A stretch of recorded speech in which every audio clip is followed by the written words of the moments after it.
ವೈದ್ಯಕೀಯ ಶಿಕ್ಷಣ ಹಾಗೂ ಕೌಶಲ್ಯಾಭಿವೃದ್ಧಿ, ಉದ್ಯಮಶೀಲತೆ ಮತ್ತು ಜೀವನೋಪಾಯ ಸಚಿವ ಡಾಕ್ಟರ್ ಶರಣಪ್ರಕಾಶ್ ಆರ್ ಪಾಟೀಲ್ ಅವರು ಮಂಗಳವಾರ ಸಂಜೆ ತುಮಕೂರು ನಗರದ ಜಿಲ್ಲಾಸ್ಪತ್ರೆ ಆವರಣದಲ್ಲಿ ನೂತನವಾಗಿ ನಿರ್ಮಿಸಿರುವ ಕ್ಯಾನ್ಸರ್ ಆಸ್ಪತ್ರೆ ಕಟ್ಟಡಕ್ಕೆ ಭೇಟಿ ನೀಡಿ ಪರಿಶೀಲಿಸಿದರು.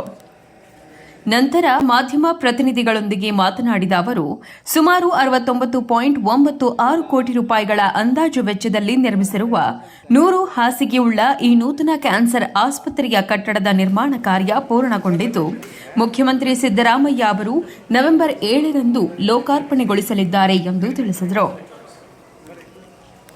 ಕ್ಯಾನ್ಸರ್ ಆಸ್ಪತ್ರೆಯನ್ನ ರೋಗಿಗಳ ಚಿಕಿತ್ಸೆಗೆ ಕಾರ್ಯಾಚರಣೆಗೊಳಿಸಲು ಪ್ರಥಮ ಹಂತದಲ್ಲಿ ಸುಮಾರು 41 ಕೋಟಿ ರೂಪಾಯಿ ವೆಚ್ಚದಲ್ಲಿ ಅಗತ್ಯವಿರುವ ವೈದ್ಯಕೀಯ ಉಪಕರಣಗಳನ್ನು ಅಳವಡಿಸಲಾಗುವುದು. ಉಪಕರಣಗಳ ಅಳವಡಿಕೆಗೆ 4 ರಿಂದ 5 ತಿಂಗಳು ಸಮಯ ಬೇಕಾಗಬಹುದು ಎಂದರಲ್ಲದೆ, ಉಪಕರಣ ಖರೀದಿಗಾಗಿ ಟೆಂಡರ್ ಕರೆಯಲು ಕ್ರಮ ಕೈಗೊಳ್ಳಲಾಗುವುದು ಎಂದು ತಿಳಿಸಿದರು. ಪ್ರತಿದಿನ ಸುಮಾರು 20 ರಿಂದ 30 ಕ್ಯಾನ್ಸರ್ ರೋಗಿಗಳು ಜಿಲ್ಲಾಸ್ಪತ್ರೆಗೆ ಚಿಕಿತ್ಸೆಗಾಗಿ ಭೇಟಿ ನೀಡುತ್ತಿದ್ದು, ಈ ರೋಗಿಗಳಿಗೆ ಕೀಮೋಥೆರಪಿ, ರೇಡಿಯೋಥೆರಪಿ ಹಾಗೂ ಆಂಕೋ ಸರ್ಜರಿ ಚಿಕಿತ್ಸೆಗಾಗಿ ಬೆಂಗಳೂರಿನ ಕಿದ್ವಾಯಿ ಆಸ್ಪತ್ರೆಗೆ ಕಳುಹಿಸಲಾಗುತ್ತಿದೆ.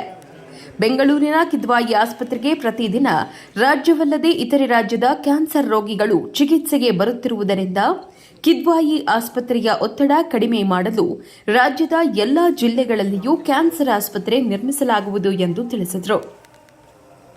ಸಂದರ್ಭದಲ್ಲಿ ಶಾಸಕರಾದ ಜಿಬಿ ಜ್ಯೋತಿ ಗಣೇಶ್ ಹಾಗೂ ಸುರೇಶ್ ಗೌಡ, ವೈದ್ಯಕೀಯ ಶಿಕ್ಷಣ ಇಲಾಖೆಯ ನಿರ್ದೇಶಕ ಸುಜಾತಾ ರಾಥೋಡ್, ಜಿಲ್ಲಾ ಆರೋಗ್ಯ ಮತ್ತು ಕುಟುಂಬ ಕಲ್ಯಾಣ ಅಧಿಕಾರಿ ಡಾಕ್ಟರ್ ಚಂದ್ರಶೇಖರ್, ಜಿಲ್ಲಾ ಶಸ್ತ್ರಚಿಕಿತ್ಸಕ ಡಾಕ್ಟರ್ ಅಸ್ಗರ್ ಬೇಗ್, ಕಿದ್ವಾಯಿ ಆಸ್ಪತ್ರೆಯ ಡಾಕ್ಟರ್ ನವೀನ್, ಇಂಜಿನಿಯರ್ ಚಂದ್ರು ಸೇರಿದಂತೆ ಮತ್ತಿತರರು ಹಾಜರಿದ್ದರು.